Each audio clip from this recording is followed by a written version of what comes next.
दोस्तों, कभी कभी हमारे जीवन में कुछ ऐसी घटनाएं घट जाती हैं जिनको हम चाह कर भी किसी से नहीं कह पाते हैं। एक ऐसी ही घटना के बारे में आज मैं आप सभी को बताने जा रहा हूं। यह घटना जुड़ी है मशहूर यूट्यूबर भुवन बाम के साथ। भुवन बाम को ज़्यादातर लोग बीबी की वाइन्स के ही नाम से जानते हैं। यह घटना आज से लगभग कुछ साल पहले की है, जब भुवन बाम का चैनल बड़ी तेज़ी से ग्रो होता जा रहा था और देश भर में काफ़ी तेज़ी से वो पॉपुलर होते जा रहे थे। उस समय बहुत से चैनल भुवन बाम का इंटरव्यू लेने उनके पास आने लगे थे। उन्हीं दिनों एक यूट्यूबर जिसका नाम महेश कुमार था, उन्होंने भी सोचा कि क्यों ना भुवन बाम का इंटरव्यू लिया जाए। महेश कुमार अपने चैनल पे डॉक्यूमेंट्री और पॉपुलर लोगों की बायोग्राफी से रिलेटेड वीडियो अपलोड किया करते थे। महेश राजस्थान के रहने वाले थे। उन्होंने भुवन बाम को ईमेल किया और कहा कि मैं आपका इंटरव्यू लेना चाहता हूँ। भुवन बाम ने भी उनके ईमेल का रिप्लाई देते हुए कहा, ठीक है, आपको जब भी टाइम मिले आप दिल्ली आकर मेरा इंटरव्यू ले सकते हैं। और फिर कुछ दिन बाद महेश दोपहर के 2 बजे अपनी कार से दिल्ली के लिए रवाना हो गया। उन्होंने सोचा कि रात को दिल्ली के ही किस होटल में चेकआउट कर लिया जाएगा और सुबह जाकर भुवन बाम का इंटरव्यू ले लेंगे। राजस्थान से दिल्ली पहुंचने में तकरीबन 8 घंटे लग जाते हैं। महेश अपनी कार में आराम से ड्राइव करते हुए जा रहा था। ड्राइव करते करते शाम के 6 बज चुके थे। महेश अब थोड़ा सा थक भी चुका था, इसलिए उन्होंने हाईवे के एक ढाबे पर कार रोकी और सोचा कि क्यों ना चाय पीकर थोड़ा आराम करने के बाद दिल्ली के लिए रवाना हो जाए। और ढाबे पर रुककर उन्होंने चाय और पानी पिया और उसके बाद वे दिल्ली के लिए रवाना हो गए। और कुछ घंटों की लंबी ड्राइविंग करने के बाद वे रात के 11 बजे दिल्ली पहुंचे। दिल्ली पहुंचकर वो एक होटल में गए। वहां उन्होंने होटल मैनेजर से कहा कि मुझे एक सिंगल बेडरूम चाहिए। मैनेजर ने कहा, सर हमारे यहाँ पर सभी सिंगल रूम बुक हैं, अगर आपको चाहिए तो डबल बेडरूम मिल सकता है। महेश ने सोचा, अब इतनी रात को कहाँ दूसरा होटल ढूंढता फिरूंगा, अच्छा तो यही रहेगा कि क्यों ना डबल बेडरूम ही ले लिया जाए और आराम करते हैं। महेश 8 घंटे की लंबी ड्राइविंग करने के बाद बहुत ज़्यादा थक चुका था, इसलिए उन्होंने मैनेजर से कहा, ठीक है आप डबल बेडरूम ही दो। मैनेजर ने रूम बॉय को बुलाते हुए कहा, साहब को कमरा नंबर 888 में ले जाओ।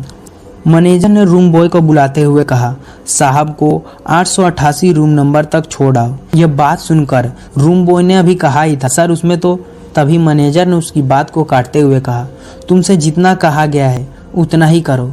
इसके बाद रूम बॉय महेश का सामान लेकर उसके रूम नंबर 888 में रखने चला जाता है। रूम बॉय ने महेश से कहा, सर आपको किसी भी चीज़ की आवश्यकता हो तो प्लीज़ कॉल कर देना।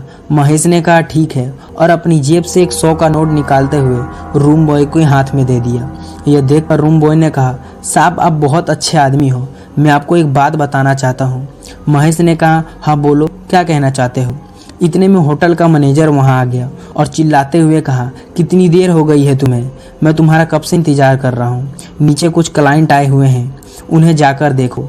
इसके बाद रूम बॉय वहां से जाते जाते हल्की सी आवाज में महेश से कहा, साहब ध्यान रखिएगा। महेश उसकी यह बात सुनकर सोचने लगा कि किस बात का ध्यान रखना। फिर उन्होंने ज़्यादा ध्यान नहीं दिया, वे बहुत थक चुका था और अब वह आराम करना चाहता था। महेश अपने रूम में जाकर अपने बेड पर आराम से लेट गया।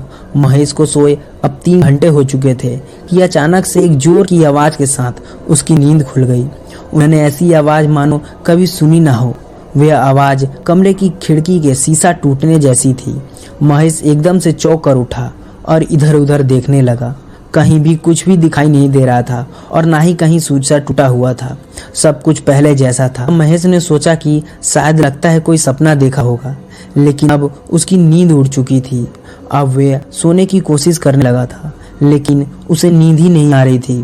थोड़ी देर इधर उधर करवट लेने के बाद अचानक से न उसे एक और आवाज़ सुनाई दी, जैसे उन्हें कोई कह रहा हो, चले जाओ यहाँ से। यह आवाज़ सुनकर महेश थोड़ा सा घबरा तो गया।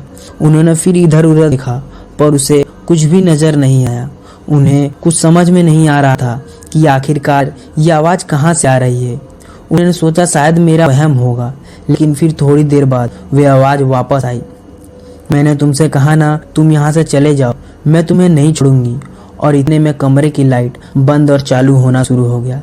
यह देखकर महेश बुरी तरीके से डर गया था। उन्हें कुछ भी समझ नहीं आ रहा था कि यह सब क्या हो रहा है। वह फटाफट अपने रूम के गेट तक दौड़ते हुए गए और रूम का दरवाज़ा खोलने लगे, लेकिन रूम का दरवाज़ा जाम हो चुका था।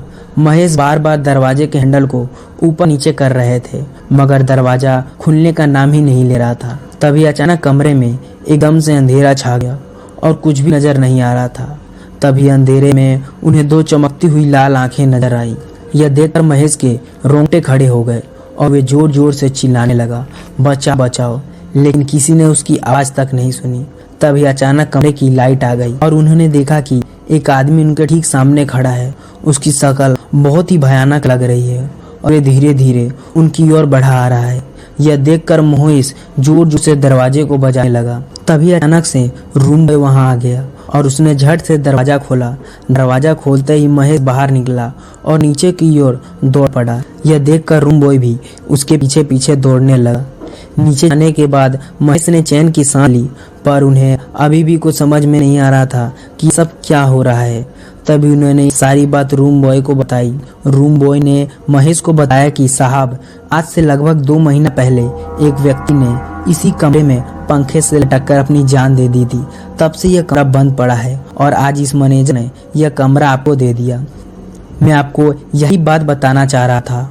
वे तो अच्छा हुआ कि मैं आपके कमरे के सामने से निकल रहा था और मुझे आपके चिल्लाने की आवाज़ आ गई, इसलिए मैं फटाफट बाहर दरवाज़ा खोल दिया।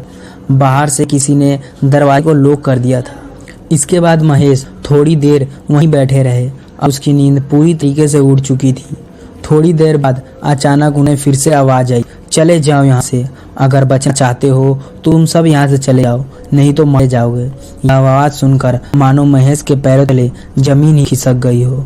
अब उन्होंने बिना देर किए फटाफट वहाँ से अपनी गाड़ी उठाई और वापस अपने घर के लिए रवाना हो गए और लगातार ड्राइविंग करते हुए सुबह के 10:30 बजे तक वो अपने घर पहुँच गए। इस घटना के आज कई साल बीत चुके हैं, लेकिन इस घटना से भुवन बाम आज तक अनजान है। उन्हें तो यही नहीं पता कि जो शख्स उनका इंटरव्यू लेने के लिए दिल्ली आया था उसके साथ आखिर क्या क्या हुआ। तो दोस्तों, कैसी लगी आज की हमारी यह कहानी? अगर वीडियो अच्छी लगी तो वीडियो को लाइक करिए, चैनल पर नए हैं तो बिना सोचे चैनल को भी सब्सक्राइब करिए और ऐसी सपोर्ट दिखाते रहिए गाइज। मिलता हूँ एक और सच्ची डरावनी कहानी के साथ, तब तक के लिए बाय बाय।